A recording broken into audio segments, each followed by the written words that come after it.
భారతదేశంపై America అధ్యక్షుడు Donald Trump కన్నెర చేశారు.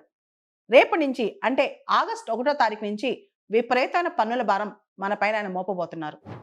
భారతదేశం నుంచి అమెరికాకి ఏమమ్మినా ఇకపై కనీసం 25% పన్నులు కట్టాల్సిందే.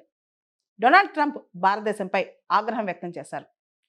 ఆల్రెడీ మాకు మీతో ట్రేడ్ డెఫిసిట్ ఉంది. అంటే భారతదేశం అమెరికాకి ఎక్కువ అమ్ముతుంది, అమెరికా నుంచి తక్కువ కొనుక్కుంటుంది.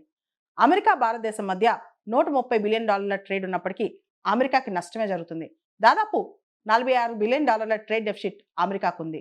అంటే భారతదేశం అమెరికా నుంచి చాలా తక్కువ కొనుక్కుంటుంది. ఇదంతా మాకు అన్యాయం జరుగుతుందని చెప్పి డొనాల్డ్ ట్రంప్ ట్రూత్ సోషల్ ద్వారా చెప్పారు.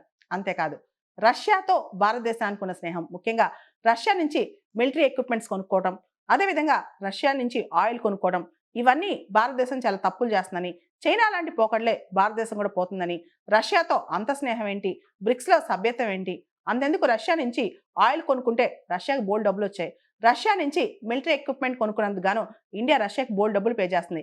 ఇదంతా ఉక్రెయిన్ యుద్ధంలో రష్యా ఖర్చు పెట్టడం లేదా? అందుకనే ఇండియాకి ఎడిషనల్ పెనాల్టీ వేస్తాను, 25% టారిఫ్లే కాదు ఎడిషనల్ పెనాల్టీ కూడా వేస్తానని చెప్పి డొనాల్డ్ ట్రంప్ చెప్పుకొచ్చారనమాట.